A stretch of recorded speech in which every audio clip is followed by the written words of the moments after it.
제가 오늘 말씀드릴 내용은 앞에 나와 있는 제목의 주제입니다.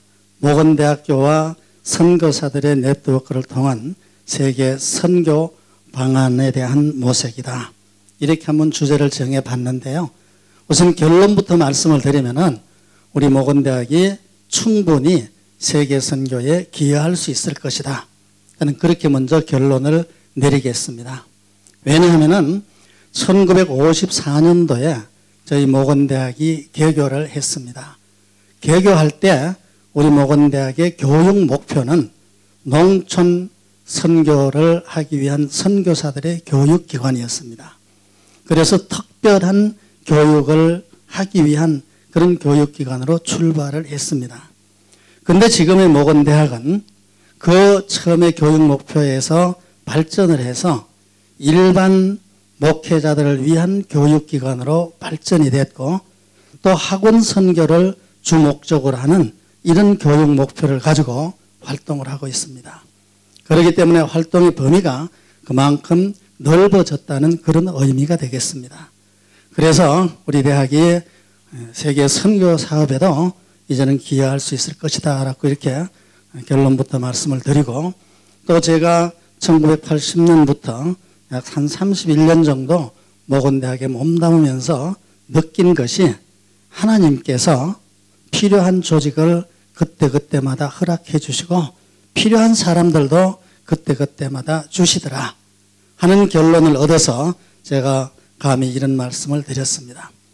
제가 그러면은 우리 대학이 이와 같은 일들을 하기 위해서는 왜 이렇게 바뀌어졌는가 하는 것들에 대한 과거를 조금 우리가 생각을 해봐야 될 것 같습니다. 1954년도 모건대학이 개교를 할 무렵 그 당시에 우리 사회는 농촌 경제가 중심이 되는 농촌 중심의 사회였습니다. 농업 중심의 사회였습니다. 이 농업 중심의 사회이면서도 그 당시에 우리의 농업 생산량이라는 것은 정말 보잘것없었습니다.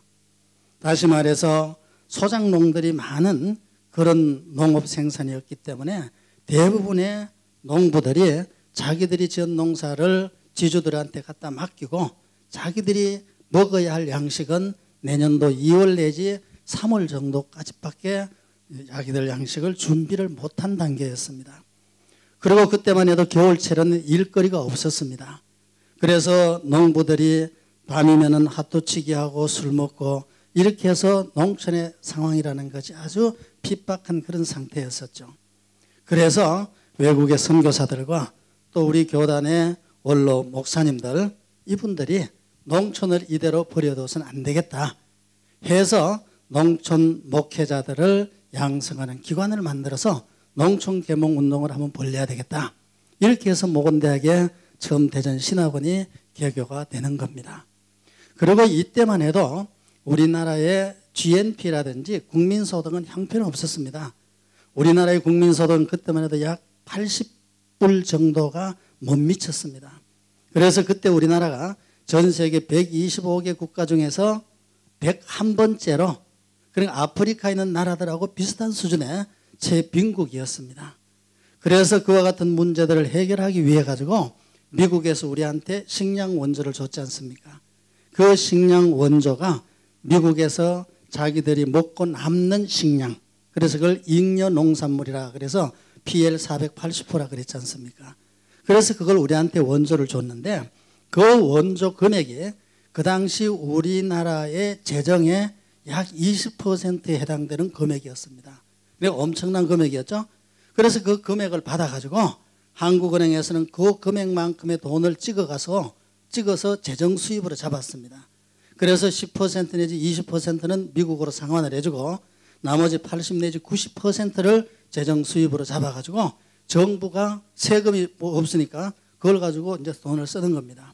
그렇게 쓰는데 그때 대부분의 그 돈은 어디에 써져졌느냐 하면은 미국에서 원조 같은 것들을 이제 받아가지고 무기를 사야 되는데 그 무기 자금의 대부분의 돈이 투자가 됐던 그런 시절이었습니다. 그리고 그때 우리나라의 수출 실적이라는 거는 돌 팔고 모래 팔고 막 이랬었습니다. 다른 공산물이 없으니까요. 그걸 팔아가지고 1년에 3,800만 불 정도의 수출 실적이 됐었던 그런 시절입니다. 그런 시절에 우리 모건대학이 농촌 목회자들을 양성하기 위해 가지고 출발을 했죠. 이렇게 하다가 이제 1960년대에 접어들게 됩니다. 1960년도는 우리가 5.16 군사혁명이 일어나게 되죠. 그리고 5.16 군사혁명이 일어나고 난 뒤에 경공업 위주의 경제개발 5개년 계획이 수립이 되지 않습니까?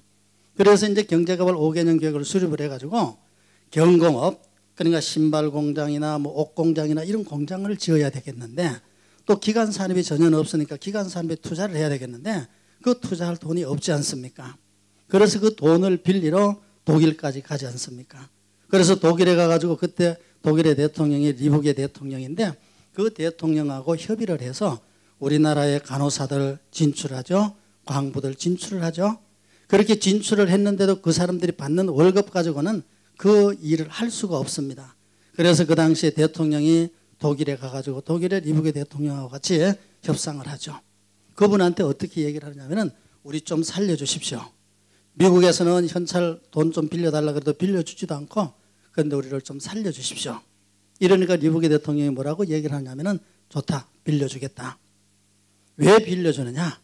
우리도 2차 세계대전 이후에 나라가 어려워졌을 때 우리가 이렇게 경제를 일으키게 해준 것은 선진국들이 우리한테 도움을 줬기 때문이다. 그래서 나도 당신 나라를 돕겠다. 그런데 문제는 돈을 빌려주려고 그러면 은행에서 담보가 있어야지 빌려주지 않습니까? 당신 나라에서 우리한테 은행 담보를 낼 수가 있겠느냐? 근데 우리는 담보를 낼 게 없습니다. 그래서 대통령이 이런 얘기를 합니다. 없습니다. 대신에 우리 광부나 우리 간호사들이 받는 그 월급을 본국으로 직접 송금하지 않고 독일에 있는 당신이 지정한 은행에다 대고 예치할 거니까 그걸 담보금으로 잡고 돈 좀 빌려주십시오. 이렇게 해서 독일에서 돈을 빌려 가져와 가지고 그 빌린 돈으로 울산 정유공장 만들고 이렇게 된 겁니다. 이렇게 돼서 1967년도에 우리의 수출 실적이 1억 달러가 됩니다. 그러니까 54년 우리 학교가 출범을 할 때 3,800만 불이 1억 달러가 되죠. 그러고 난 뒤에 3년 뒤에 70년도는 10억 달러가 됩니다. 그러고 난 뒤에 7년 뒤인 77년도에 100억 불이 됩니다. 이 77년이라는 건요 정말로 중요한 해입니다. 우리가 후진국과 중진국을 구분을 할 때 중진국이 바로 100억 불입니다. 100억 불 수출이 달성이 되면 중진국이 되는 것이고 그 이하는 후진국이 되는 겁니다. 우리가 중진국을 벗어나는 그 해가 바로 1977년도가 됩니다. 이 77년도는요 우리나라의 경제 구조를 완전히 바꾸는 시점이 되는 겁니다. 다시 말해서 그 전에는 농업 위주의 생산국이 공업 위주의 생산국으로 탈바꿈을 하는 그 시점이 되는 겁니다.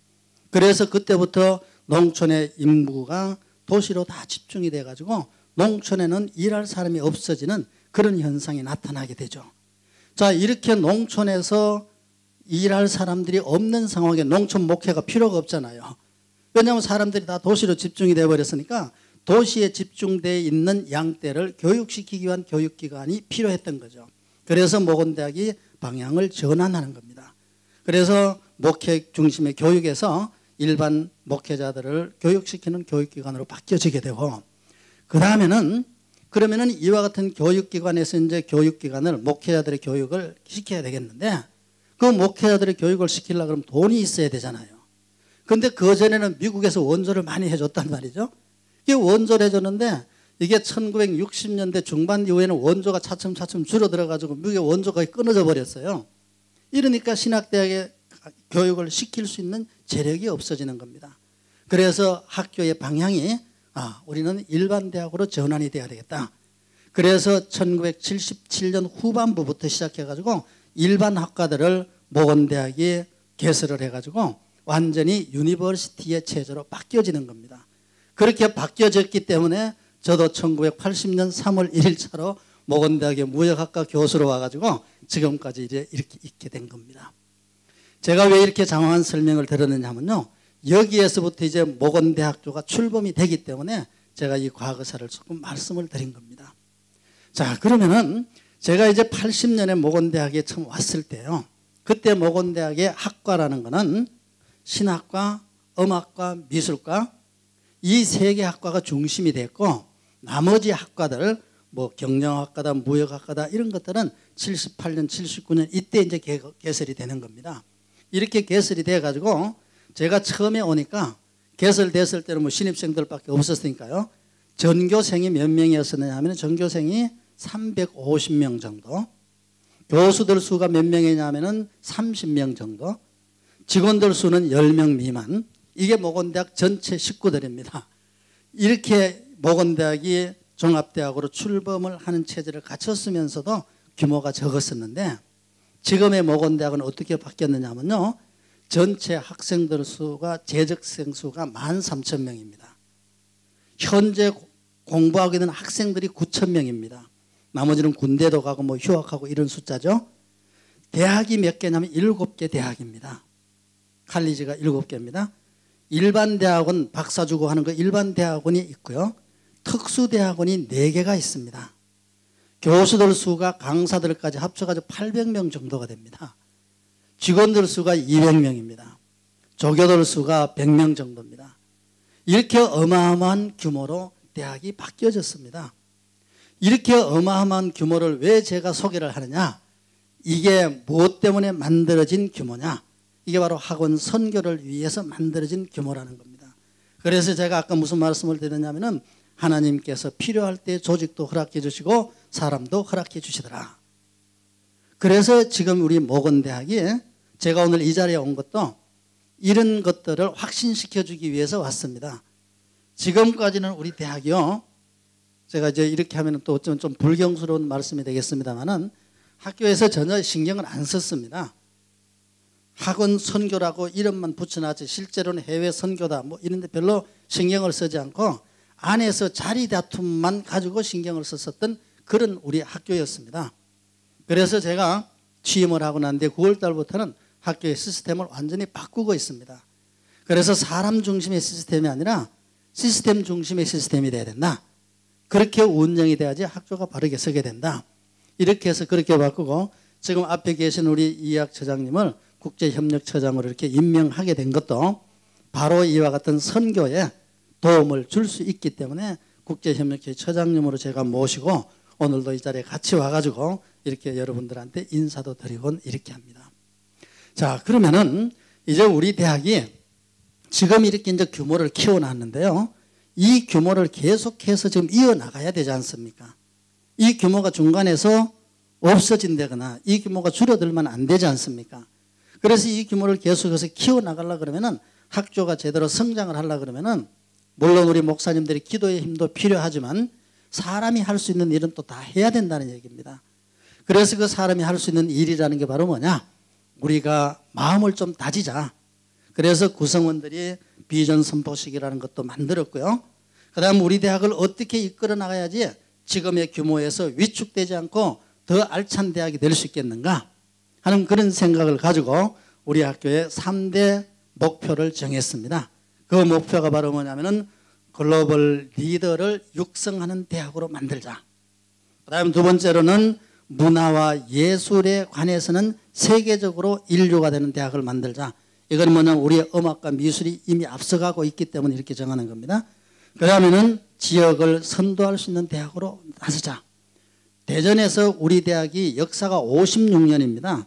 대전에서 사립대학 중에서 역사가 제일 오래된 대학이에요. 그래서 이 세 가지를 중심으로 해서 학교가 나가게 되면은 그게 바로 우리가 MVP가 될 수가 있다. 사람 중에서도 제일 귀한 사람을 뭐라 그럽니까? VIP라 그러지 않습니까? 이 VIP와 마찬가지로 우리 모건대학이 조직이 이 지역사회에서 뿐만 아니라 우리나라에서도 가장 파워풀한 그런 조직이 될 것이다. 그래서 이 MVP로 만들자라고 구성원들이 약속을 하고 그러면 이 세 가지의 목표를 달성하기 위해서는 어떻게 해야 될 거냐 해서 옆에 5가지의 교육 목표를 정하고 그 5가지의 목표를 달성하기 위해 가지고 12가지의 구체적인 방안들을 만들었습니다. 그 12가지의 구체적인 내용들을 보면은 교육 혁신 측면에서는 교육 중심 대학의 최우수 교수진을 확보를 하자. 뭐니 해도 우선은 교수진